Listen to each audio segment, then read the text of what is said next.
여러분 반갑습니다. 저희 부가가치세 실무 파트에서 첫 번째 단원 부가가치세 총론에 대해서 여러분들과 함께 학습을 하고 있습니다.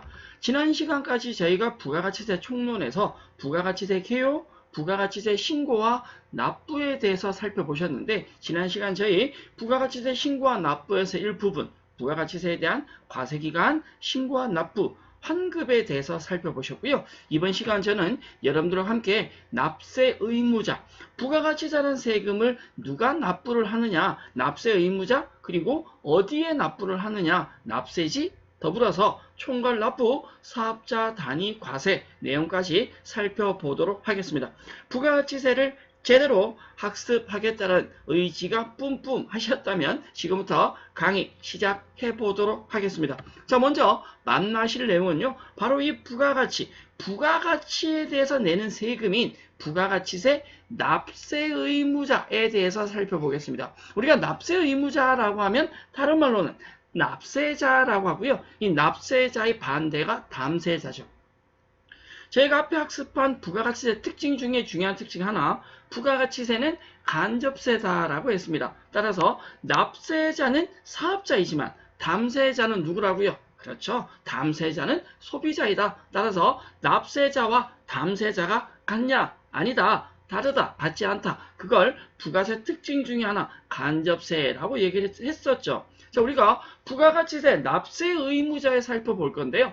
부가가치세 납세 의무자는 첫 번째 전제 조건, 사업자입니다. 사업자가 납세 의무자다라고 얘기했고요. 소비자는 담세자라고 했죠. 그렇다면 납세 의무자가 사업자라는 기본 틀을 정리한 상태에서 과연 사업자가 무엇인가? 사업자란 영리 목적의 유무에 불구하고 사업상 독립적으로 재화나 용역을 공급하는 자이다. 국가 혹은 지방자치단체나 비영리단체 등도 부가가치세 납세 의무가 발생할 수 있다. 바꿔 말하면 국가나 지방자치단체, 비영리단체 등도 사업자로 인정받을 수 있다라는 얘기고요. 단 면세사업자로 지정된 경우는 납세 의무가 없다라는 기본적인 내용이 나오는데 조금 더 들어가 보도록 하죠. 분명히 납세 의무자는 누구이다? 사업자이다 라고 했고요. 이 사업자의 개념과 소비자, 담세자의 개념은 여러분들이 반드시 구분한 상태에서 다음 내용을 살펴보셔야겠습니다. 우리가 사업자라고 하는 기본적인 부류는 크게 두 가지로 나눌 수 있습니다. 두 가지. 첫 번째, 부가가치세가 발생하는 사업장인 과세사업장과 부가가치세가 발생하지 않는 사업장인 면세사업자로 나눌 수 있습니다. 과세사업을 영위하는 자를 과세사업자라고, 면세사업을 영위하는 자를 면세사업자라고 얘기하는데요. 경우에 따라서는 이 과세사업과 면세사업을 같이 운영하는 겸업 혹은 겸용사업자라고 부릅니다. 확인할 거 하나는 과세사업도 존재하고요. 면세사업도 존재할 때는 부가가치세법상 이 경우는 과세사업자를 우선으로 해서 과세사업자와 동일하게 처리를 한다, 취급을 한다라고 이해를 해 주셔야 될 것 같습니다. 자, 더불어서 사업자가 과세와 면세로 나뉘어진다고 했을 때 또다시 과세사업자는 일반 과세자와 간이 과세자로 나뉘어집니다. 일반 과세자는 일반적으로 과세되는 사업장이다 라고 얘기할 수 있고요. 간이 과세장은 영세, 처음부터 말이 이렇게 버벅거리고, 네, 영세 사업장을 간이 과세자라고 합니다. 정신 차리고 해야 돼. 네. 일반 과세자와 간이 과세자로 구분을 한다라고 설명을 드릴 수 있고요. 간이 과세자가 방금 영세 사업장이다 라고 얘기했는데 그 기준이 뭐냐면 전년도 공급대가, 부가가치세를 포함한 금액이죠. 공급대가가 8천만 원 미만인 사업장이라면 간이 과세자가 되고, 반대로 8천만 원 이상의 사업장은 우리는 일반 과세자다라고 얘기합니다. 사실은 일반 과세자의 부가가치세에 대한 계산 방법, 계산 구조, 간이 과세자에 대한 부가가치세 계산 방법이나 계산 구조가 조금 다른데요. 저희는 일반 과세자 위주로 학습을 하고, 간이 과세자의 경우는 향후에 별도의 파트에서 추가로 학습을 하겠다라고 약속을 드립니다. 자, 일반 과세자와 간이 과세자가 과세사업자라면 상대적으로 면세라고 하는 건 부가가치세가 면제되는 부가가치세가 없는 사업장입니다. 따라서 면세사업장은 부가가치세법상 사업자에 해당하지 않습니다. 결론은 납세 의무가 발생하지 않는다라고 정리가 되어 있죠. 참고로 봐주시고 간이과세세를 뒤에 하듯이 마찬가지 면세사업자에 대한 상세한 내용은 조금 기다려 주시면 다시 향후에 학습할 수 있도록 하겠습니다. 사업자가 납세 의무자이고 사업자의 분류를 살펴보셨다면 우리가 추가적으로 확인하고 가셔야 될 거는 이 각각의 사업장에서 발생할 수 있는 기본적인 증빙 서류입니다. 사업장에서 거래를 통해서 부가세를 주거나 받았다라고 할 때 같이 동반되어야 되는 증빙서류. 일반 과세자의 경우는 세금 계산서를 발행을 합니다.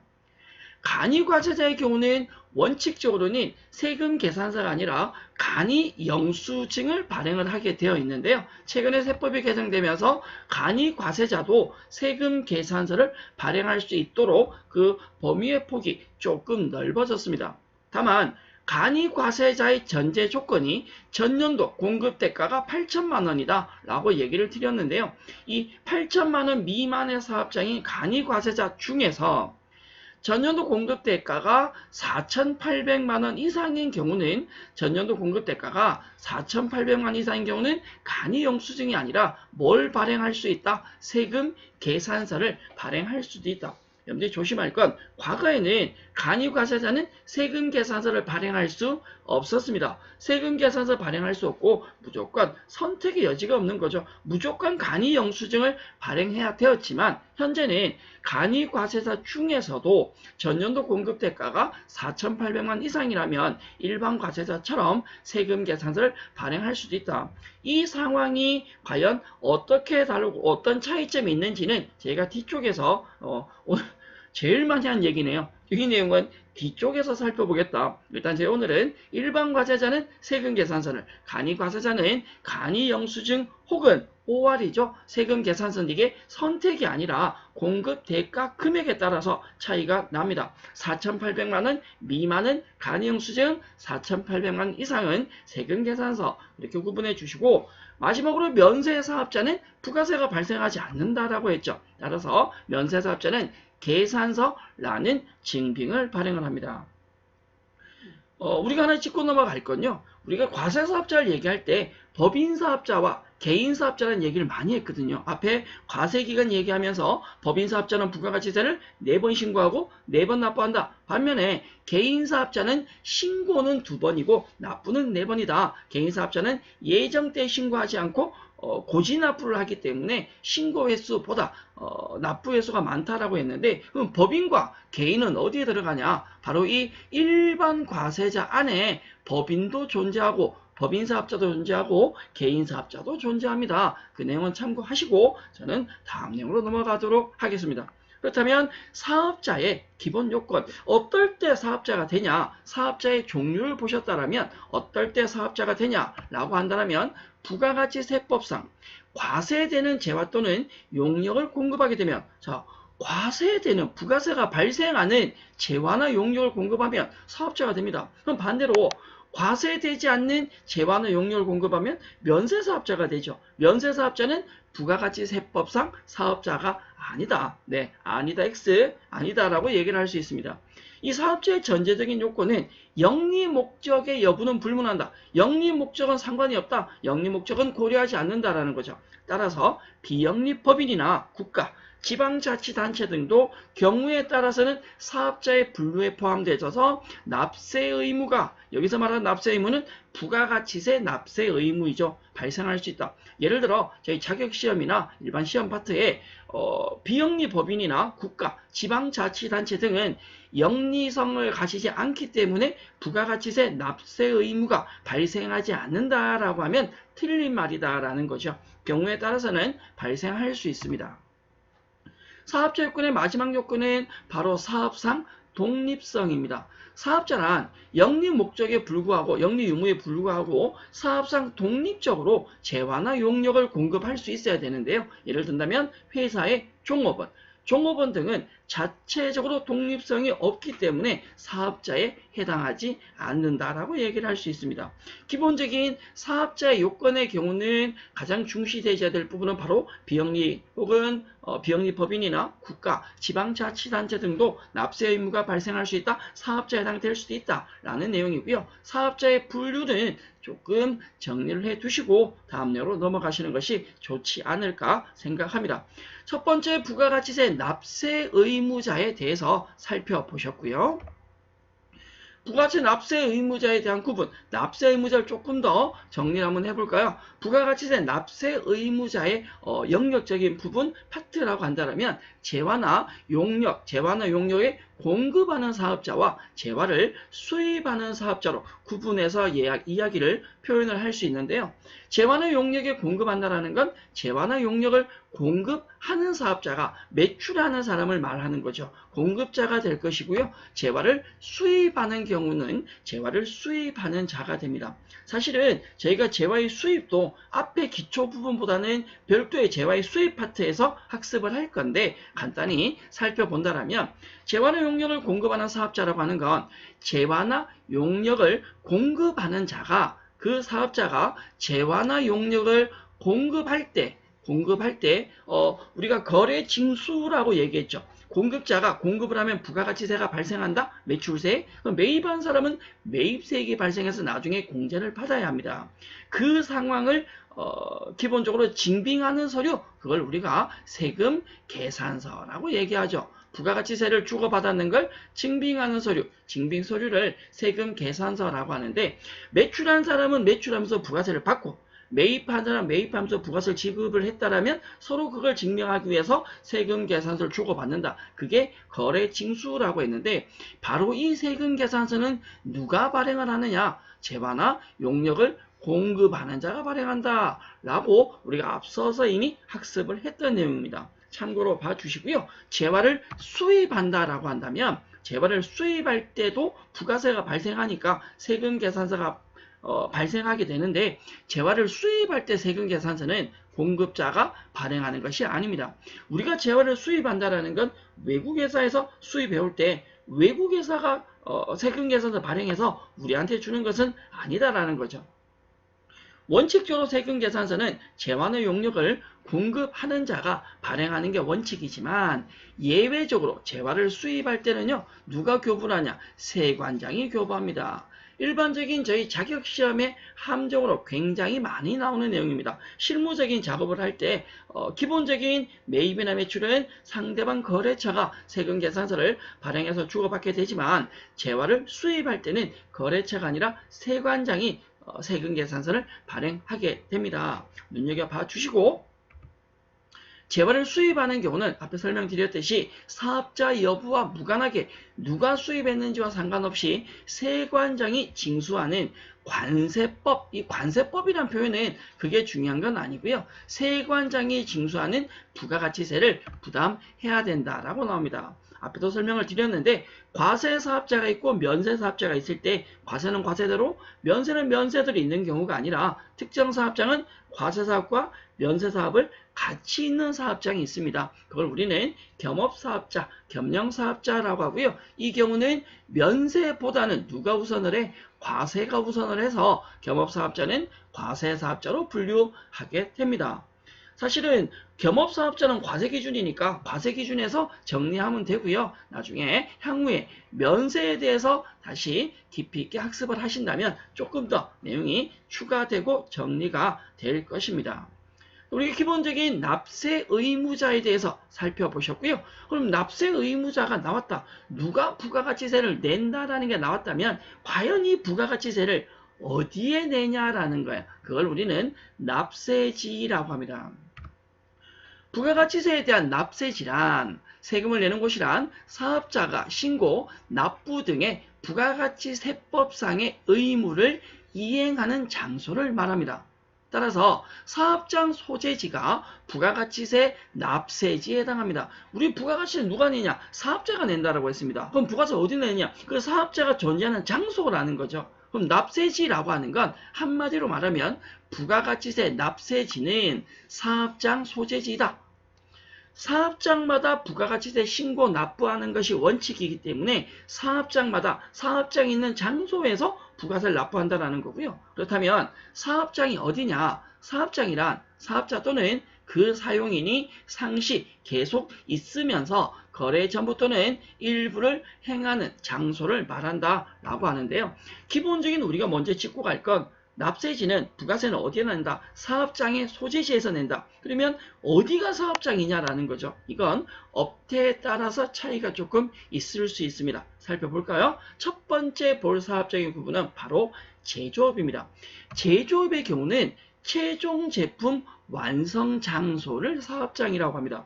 다시 하게서 A라는 지역에서 가공을 시작해서 B라는 지역을 거쳐서 C라는 지역에서 만약에 제품이 완성됐다? 그럼 이 사업장의 이 회사의 사업장은 A도 아니고 B도 아니고 누구다? C다. 따라서 C라는 사업장이 있는 곳이 바로 부가가치세 납세지가 된다라는 거죠. 광업의 경우는 광업사무소 소재지라고 하고요. 사실은 제조업은 기본이고 광업은 크게 중요하지 않습니다. 다만 건설업, 운수업, 부동산 매매업은 구분을 조금 하셔야 되고요. 이 건설업, 운수업, 부동산 매매업과 부동산 임대업은 확실하게 일반적인 자격시험에 굉장히 출제 빈도가 높은 내용입니다. 건설업이나 운수업이나 부동산 매매업을 하는 경우는 회사가 법인이냐 아니면 개인이냐에 따라 차이가 나는데요. 법인의 경우는 그 법인의 등기부상 소재지가 사업장 판단 기준이 되고요. 개인의 경우는 업무 총괄 장소, 주로 업무를 어디에서 관할하냐라고 생각을 하면 되겠습니다. 부동산의 임대업은 부동산의 등기부상 소재지인데요. 여러분들이 부동산 매매업하고 부동산 임대업을 비교해서 물었을 때 혼돈을 많이 하는데요. 등기부상 소재지는 동일합니다. 부동산 매매업은 법인이 어디에 있느냐라는 게 중요하고요. 부동산 임대업은 그 부동산이 어디에 있느냐라는 것이 핵심이다 라고 생각하면 되겠습니다. 비거주자나 외국법인은 국내 주된 사업장인데 그게 안 중요하니까 눈으로만 살펴보셔도 됩니다. 자, 무인판매기요. 부동산 매매업이나 임대업 비교하는 만큼 시험문제 출제, 자격시험에 많이 등장하는 내용이 바로 이 무인판매기인데 흔히 우리는 자판기라고 얘기하죠. 무인판매기는 업무 총괄 장소입니다. 과거에 자격시험에 무인판매기에 대한 납세지는 자판기, 무인판매기 설치 장소다라는 것으로 나온 적이 있었는데 이 말은 바른 말이 아니라 틀린 말입니다. 내가 무인판매기 사업을 하는데 물론 아닙니다. 네. 예를 들어 제가 무인판매기 사업을 하는데 판매기가 한 곳만 있다면 거기가 업무 총괄 장소가 될 수 있겠지만 둘 이상이다. 아니다. 자판기 한 곳이다 하더라도 주로 내가 관리하는 곳이 다른 곳에 있다면 업무 총괄 장소는 설치 장소가 아니다라는 거죠. 무인 판매기는 업무 총괄 장소지 자판기 설치 장소가 아닙니다.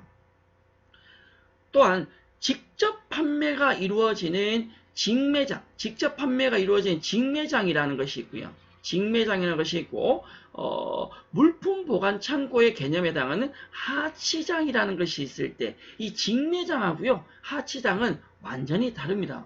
여러분들 하나 체크하고 가실게요. 예를 들어 본사에서 물건을 만들었어. 여기서 만든 물건을 두 곳으로 보낸다라고 우리가 가정을 한번 해볼 때 직매장이 존재하고요.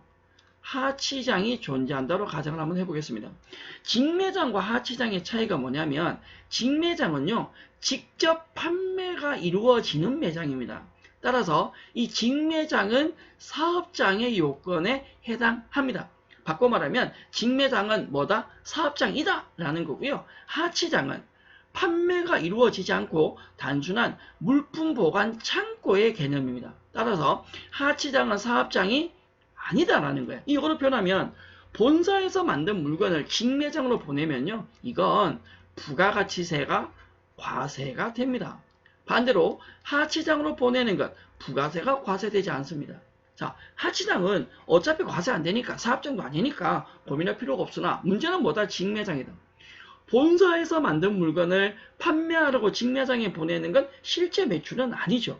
하지만 본사에서 만든 물건을 직매장으로 보내는 건 과세가 됩니다. 왜? 부가가치세법에서는 본사도 하나의 사업장이고 직매장도 하나의 사업장이다. 별개의 사업장으로 본다라는 거죠.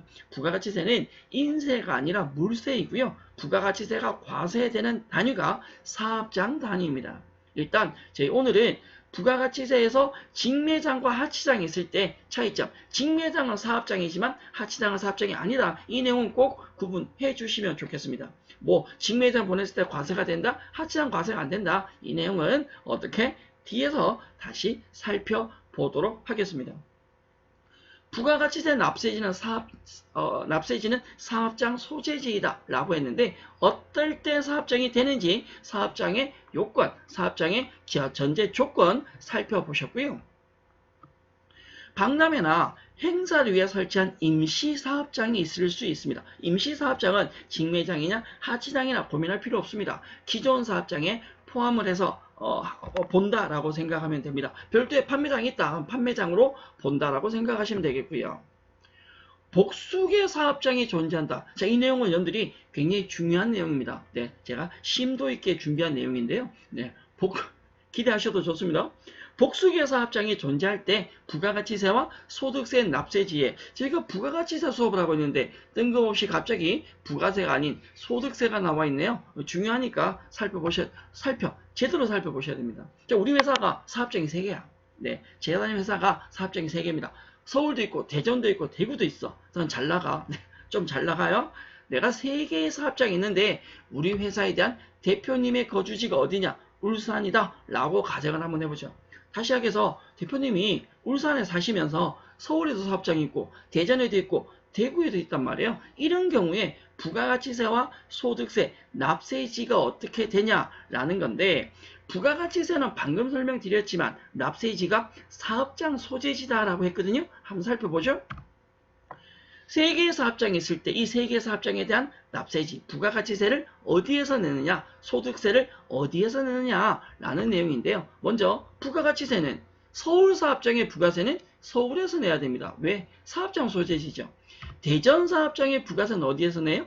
대전에서 내야 됩니다. 그렇다면 대구 사업장의 부가세는 어디 가서 내야 돼요? 네, 당연히 대구에서 내야 됩니다. 반대로 소득세는 달라지는데요. 부가가치세의 납세지가 사업장 소재지라고 해서 각 사업장의 소재지에서 부가세를 납부한다면 상대적으로 소득세는요. 각 사업장에서 모든 사업장에 발생한 소득세를 울산에서 납부를 하게 됩니다. 이유 자체가 부가가치세는 사업장 소재지가 납세지가 되고요. 소득세는 사업장 소재지가 아니라 거주지입니다. 여기서 짚고 갈 건 분명히 부가세와 소득세는 다르다라는 거고요. 이 내용을 향후에 우리가 소득세를 학습을 한다면 여러분들이 저를 버리지 않고 제가 여러분들을 버리지 않는다면 언젠간 소득세를 할 것이고 그 소득세는 다시 소득세에서 다시 언급이 될 겁니다. 부가세 특징 중에 하나가 뭐였냐면 부가세는 물세이다라고 얘기했거든요. 사람 중심이 아니라 물건 중심, 사업장 중심입니다. 따라서 부가세 납세지는 사업장 소재지, 사업장마다 따로 납부하는 게 원칙이지만 소득세는 인세입니다. 사람 중심이니까 내가 울산에 살고 있다면 울산에서 소득세를 낸다라는 거죠. 그럼 여기에서 부가세에 대한 특징도 한 번 더 정리하시고 소득세와 어떤 차이가 있는지도 확인하시고 다음 내용으로 넘어가도록 하겠습니다. 예제 문제 하나 볼까요? 기출문제, 자기 시험에 주어진 기출문제 유형 중에 하나인데 부가가치세법상 사업장의 범위, 사업장이 어떨 때 사업장이 되느냐 그 범위를 물어보는 거죠. 1번, 제조업은 최종 제품을 완성하는 장소이다. 빙고. 건설업은 법인인 경우 법인의 등기부상 소재지, 부동산 매매업, 개인인 경우 사업에 관한 업무를 총괄하는 장소. 4번, 부동산 임대업, 사업에 관한 업무를 총괄하는 장소라고 나오는데 이 중엔 맞는 것도 있고 틀린 것도 있다라는 거죠. 자, 문제 잘못된 거 4번이죠. 부동산 매매업이나 건설업의 경우는 법인의 경우는 법인의 등기부상 소재지고 개인은 업무 총괄 장소입니다. 다만 부동산 임대업은 부동산이 중심이기 때문에 부동산의 등기부상 소재지다 라고 정리를 하셔야 되고요. 이 문제에서 꼭 같이 챙겨주셔야 될 건 그 무인 판매기, 무인 판매기 설치 장소가 아니라 업무 총괄 장소다 라는 내용은 꼭 데리고 다음 내용으로 넘어가 주시면 좋겠습니다. 저희가 지난 시간에 이어서 부가가치세 신고와 납부에 대해서 이야기를 하고 있는데요. 이번 시간 다루게 될 부가세 신고와 납부에 대한 제일 마지막 내용입니다. 주사업장 총괄 납부라는 것이 있고요. 사업자 단위 과세라는 것이 있는데 주사업장 총괄 납부를 얘기하거나 사업자 단위 과세를 이야기하기 전에 부가가치세 납부하는 기본적인 원칙이 뭐냐? 부가가치세를 신고하거나 납부하는 기본적인 원칙은 사업장 단위, 사업장마다 따로따로 하는 건 앞에 설명드렸듯이 우리 회사 사업장이 서울도 있고 대전도 있고 대구도 있다면 다 따로 신고하고 따로 납부하는 게 원칙입니다. 근데 그게 불편한 경우가 있다. 그걸 조금 개선해서 만든 것이 바로 주사업장 총괄 납부와 사업자 단위 과세 제도입니다. 주사업장 총괄 납부와 사업자 단위 과세 제도는 원칙에 해당하는 사업장별, 사업장마다 신고하고 납부하는 그 원칙에 대한 예외이다.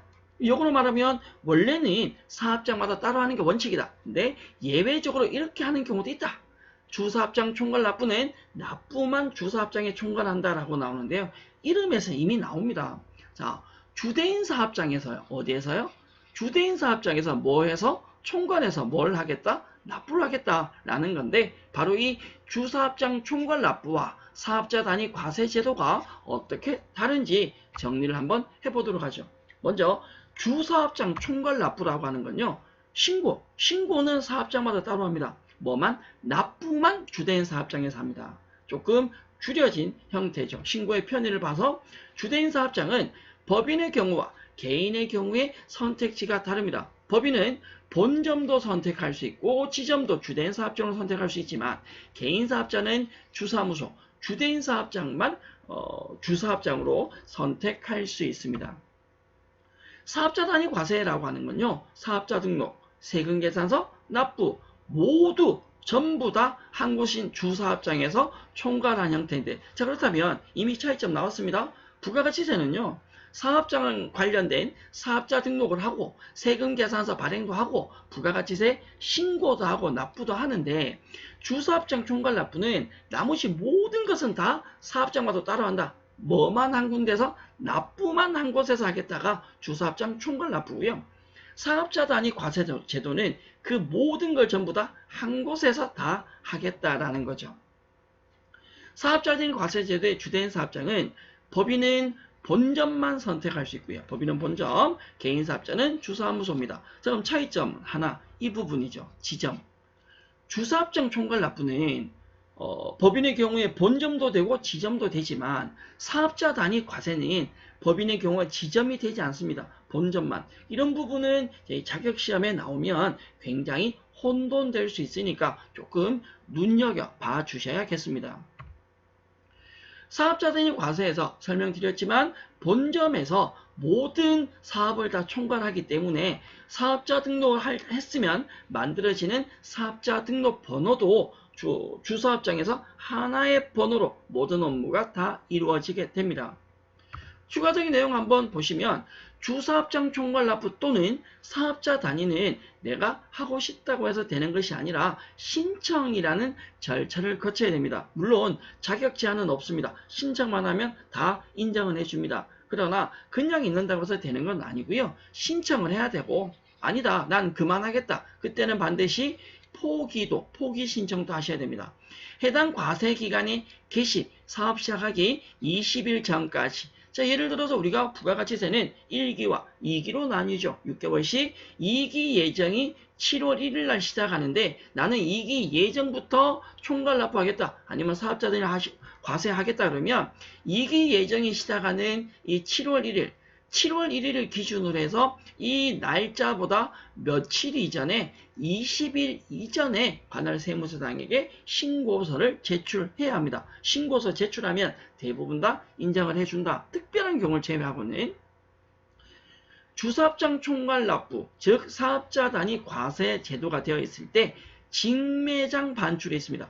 직매장 반출은 재화의 공고를 보지 않는다. 이 내용은요, 제가 오늘 여기서 설명을 하진 않고요. 이 내용은 참고로만 봐두시고 굉장히 중요합니다. 이 부분은 저 뒤쪽에서 간주 공급이라는 파트에서 제가 다시 상세하게 설명을 하도록 할 건데, 안 중요해서 그냥 언급을 덜하고 넘어가는 건 아닙니다. 굉장히 중요하지만 지금 말고 뒤쪽에서 설명을 하겠다. 그럼 이 내용이 궁금하면 수업을 계속 들으셔야 합니다. 연결되는 과목들의 부가가치세 과목을 계속 학습하시다 보면 언젠가는 중요하니까 나오겠지. 기다려 주십시오. 자, 기본적으로 주사업장 총괄 납부에서 직매장 반출은 재화의 공급으로 보지 않는다. 재화의 공급으로 보지 않는다는 말은 부가가치세가 과세되지 않는다라는 말로 정리를 할 수 있습니다. 주사업장 총괄 납부와 사업자 단위 과세를 좀 많이 어려워하는 경우가 있어서 이걸 조금 더 쉽게 비교를 한번 해본다라면, 우리가 사업을 한다라고 한다면 사업자 등록을 할 것이고요. 등록된 사업장에 대해서 부가가치세 신고 관련 업무를 해야 되고, 신고하고 난 이후에 부가세 납부 관련 업무까지 해야 합니다. 진행을. 이것이 일반적인 경우 원칙이 있고 주사업장 총괄 납부, 사업자 단위 과세 제도로 변하게 되는데, 원칙에서 조금 더 변화시킨 것이 주사업장 총괄 납부고요. 더 넓혀 놓은 것이 사업자 단위 과세 제도입니다. 자, 어떻게 달라지느냐 살펴보실까요? 원칙은 사업자 등록이건 부가가치세 신고건 부가가치세 납부건 전부 다 사업장마다 따로 해야 됩니다. 사업장이 3개다. 그러면 사업장도 3번 하고 신고도 3번 하고 납부도 3번을 해야 되는 거예요. 그러면 이게 불편하다. 그래서 만든 것이 바로 주사업장 총괄 납부인데, 주대인 사업장에서 총괄해서 한꺼번에 뭐만 하겠다? 납부만 하겠다. 그러면 사업장 등록은요 따로 하셔야 됩니다. 부가세 신고도 따로 해야 됩니다. 뭐만 한꺼번에? 납부만 주대인 사업장에서 하는 겁니다. 자, 차이점 명확하죠? 마지막 나오는 사업자 단위 과세는요, 사업자 등록도, 부가세 신고도, 부가세 납부도 전부 다 어디에서? 주대인 사업장에서 하는 거죠. 이 주사업자 단위, 사업자 단위 과세 제도에 대한 주사업장은요, 분명히 주사업장 총괄 납부가 되건 사업자 단위 과세가 되건 주사업자에 대한 판단 기준은 명확하다고 얘기 드렸습니다. 주사업장 총괄 납부의 경우에 법인은 본점도 가능하시고 지점도 가능하지만 개인은 주사무소만. 그러나 사업자 단위 같은 경우에 법인은 뭐만 가능하다고요? 본점만. 여기서 사실은 자격시험에 주어지는 건 우리가 실무적으로는요, 모르면 물어보면 돼요. 누구한테? 저한테 물어보면 돼요. 네, 저한테 전화하기 싫다? 그러면 세무사에서 전화 물어보면 다 가르쳐줍니다. 세무사 담당관님, 우리 회사가 이번에 이제 사업자 단위 과세를 하려고 하는데 우리가 법인인데 본점 말고 지점에서도 가능하냐? 라고 물어보면 그 담당관이 공무원분이 친절하게 안 됩니다. 라고 얘기합니다. 우리 시험 칠 때는 자격시험에서는 기억을 하셔야 되니까 굉장히 자주 좀 잘 나올 수밖에 없는 내용입니다. 총괄 납부는 법인의 경우에 본점, 지점 다 내시고 사업자 단위는 본점만 낸다. 더불어서 사업자 단위 과세의 경우는 사업장이 3개다. 3곳이 실제 사업장이다 하더라도 사업자 단위 과세에서는 이 3곳을 전부 다 하나로 본다. 하나의 사업장으로 보고 주사무소에서 모든 업무를 다 한다고 보기 때문에 사업자 등록번호도 하나만 발급이 됩니다. 사업자 등록번호에 대해서는 향후에 다시 학습을 하도록 하죠. 자, 그러면 원칙이 어떠하냐, 그리고 총괄 납부가 되었을 때 어떤 특징이 있냐, 사업자 단위 과세가 되었을 때 어떤 특징이 있냐, 기본적인 내용은 정리가 되셨다라고 생각을 하고요. 조금 더 디테일하게 한번 가볼까요? 주사업장 총괄 납부와 사업자 단위 과세가 교재에 정리된 내용들을 살펴본다라면, 사업장 등록, 세금계산서 발급이나 수취, 과세표준세액 계산에 대한 부가가치 신고, 결정이나 경정징수처럼 이 모든 부가가치세에 관련된 모든 항목들에 대해서 총괄 납부는 사업장별로 한다. 다만 뭐만 주된 사업장에서, 납부만 주된 사업장에서 한다. 그러나 사업자 단위 과세제도는 이런 부가세에 대한 모든 업무, 그리고 납부까지 본점이나 주사업장, 주된 사무소에서 할 수 있다는 거죠. 본점은 법인의 경우에 대한 설명이고 주된 사무소는 개인에 대한 설명이죠. 자, 총괄사업장, 주사업장의 선택 조건은 주사업장 총괄납부는 법인은 본점, 지점 다 되지만 개인은 주된 사무소만. 상대적으로 사업자 단위 과세 제도는 법인은 본점만, 지점은 안 된다. 개인은 주사무소만. 앞에도 설명을 드리고 언급을 드렸지만 자격시험에 많이 나오는 부분은 바로 이 부분. 법인의 지점이 되고 안 되고는 구분하셔야 됩니다. 주사업장 총괄납부나 사업자 단위 과세제도는 내가 팔짱 끼고 있는데 세무서에서 전화와서 해볼래요? 라고 하지 않는다고 그랬습니다. 우리가 주사업장 총괄납부나 사업자 단위 과세는 원한다면 신청만 하셔야 되고요. 하지 않겠다라고 하면 포기라는 절차를 거치는데 전부 다 과세기간 개시 20일 전까지 신청하거나 포기 절차를 거치셔야 합니다. 신규 사업자가 예외적으로 신규 사업자가 주대인 사업장에서 총괄 납부를 하고자 하는 경우에는 주대인 사업장의 사업자 등록증을 발급받은 날로부터 20일 이내 신청서를 제출하면 인정받을 수 있는데 신규 사업자가 사실은 총괄 납부하겠다, 사업자 단위 과세하겠다 이렇게 잘 하지는 않고요. 얘기 드린 대로 일반 사업을 하다가 좀 부가세 업무가 많아져서 좀 줄이고 싶을 때 선택하는 방법이다 라고 생각하면 되고 대부분 과세기간 개시 20일 전까지 신청하거나 포기라는 절차를 거치셔야 합니다. 자, 이번 시간 저희가 지난 시간에 이어서 부가가치세 신고와 납부에 대해서 살펴보셨는데 과세기간, 신고 납부, 환급, 납세 의무자, 납세지, 총괄 납부와 사업자 단위 과세까지 정리를 했습니다.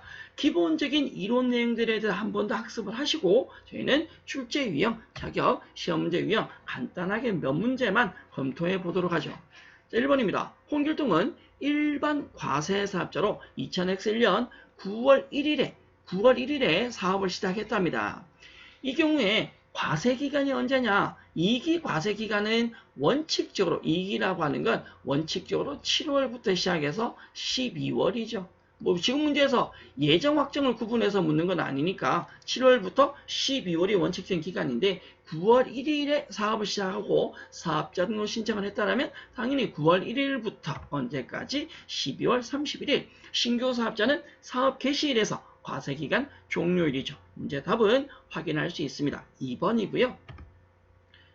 부가가치세 신고 그리고 납세지에 대해서 물었네요. 적절하지 않는 거. 부가가치세는 원칙적으로는 어떻게 사업장마다 신고, 납부하여야 합니다.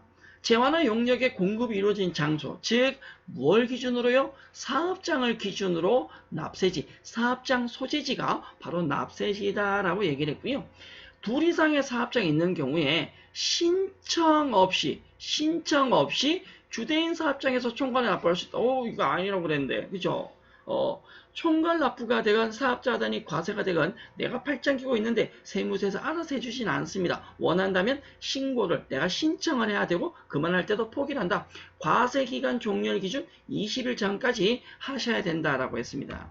답은 3번이고요. 4번 사업자 단위 과세 제도는 사업자 등록도 본점의 등록번호로 단일화된다. 몇 개의 복수개의 사업장이 있건 사업자 단위 과세를 해버리면 국가에서 세무서에서 볼 때는 사업장을 하나의 사업장으로 보기 때문에 사업자 등록번호도 하나만 존재하게 됩니다. 자, 문제 3번 부가가치세법상 조기 환급을 물었네요. 우리가 환급이라고 하면 부가가치세에서 매출세액과 매입세액 비교했을 때 매출세액보다 매입세액이 더 큰 거죠. 일반적인 환급은 예정 때는 안 되고 확정신고 끝나고 환급이 되지만 조기 환급은 빨리 된다라고 했습니다. 15일이라는 기준을 가지는데 조기 환급의 경우는 사실은 무조건 다 되는 건 아니라고 그랬습니다. 4번 보기 보다시피 조기환급은 영세율 적용이나 사업설비를 신설, 취득, 확장하는 경우에 가능하다. 그리고 조기환급은 예정, 확정 구분 없이 내가 원하는 최종 3월이나 첫째 달이나 둘째 달이나 언제든지 신청 가능하다라고 했고요. 조기환급 되는 시기는 기간이 경과하고 1번에 나오는 25일이 아니라 며칠 이내 15일 이내 환급이 되겠죠. 이거는 기억을 좀 해주시면 좋겠습니다. 한 번 더 정리를 하지만 부가가치세를 저희가 과세기인을 발생한 매출세액과 매입세액을 비교해서 매출세액이 더 크면 부가세를 납부를 하고 매출세액보다 매입세액이 더 크면 돌려받는다. 그걸 환급이라고 했고요. 일반적인 환급은 예정 때는 되지 않는다. 예정 때는 안 되고 확정신고 끝나고 환급이 되는데 일반적인 환급은 30일 맞죠? 30일 이내에 환급이 되는 게 원칙이고요.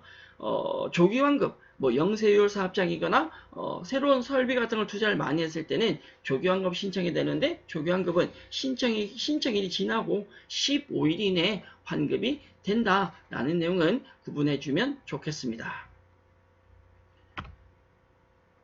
자, 다음 문제 갑니다. 문제 4번입니다. 부가가치상 예정신고, 부가세법상 예정신고 납부에 대한 설명이다. 가장 옳지 않은 것을 물었습니다. 1번, 법인사업자는 예정신고 기간이 종료하고 25일 이내 당연히 신고 납부해야죠. 법인은 4번 신고, 4번 납부. 상대적 개인사업자는 확정 때는 신고를 하지만 예정 때는 신고를 하지 않고 뭐를? 고지납부를 고지된 금액을 납부한다. 직장 과세기간은 50%. 다만 개인사업자나 소규모 법인사업자의 경우도 고지납부가 원칙이지만 신고가 해도 되는 경우 있다. 직장 과세기간 3분의 1이 미달할 때는 신고해도 됩니다. 개인사업자가 고지할 때 예정 고지 금액이 일정 금액 미만이면 징수하지 않는다라고 했는데 그 금액이 보기 3번에 나오는 60만 원이 아니라 얼마라고요? 50만 원이죠. 구분해 주시고 4번 개인사업자가 예정 고지를 하는데 특별한 경우 여기 말하는 사업 실적의 악화라고 하는 건 직전 과세 기간에 50%를 내게 되는데 3분의 1이 미달할 때는 신고할 수도 있다라고 얘기 드렸습니다. 저희가 지난 시간에 이어서 이번 시간까지 부가가치세 신고 그리고 납부에 대해서 정리를 했었는데 부가가치세 신고와 납부에서 학습한 내용들은 여기에서 끝나는 것이 아니라 부가가치세 과목을 앞으로 공부하면서 학습하면서 계속 반복적으로 나올 내용들입니다. 이론적인 내용은 한 번 더 정리해 주시고 예제 문제들은 조금 더 관심을 가져주시면 좋겠습니다. 자, 우리 부가세 신고와 납부에 대한 내용은 여기까지고요. 저는 다음 시간 사업자 등록, 그리고 신청이나 이 사업자 등록에 대한 신청과 정정에 대해서 추가적으로 학습을 이어가 보도록 하겠습니다. 자, 여러분 수고하셨습니다.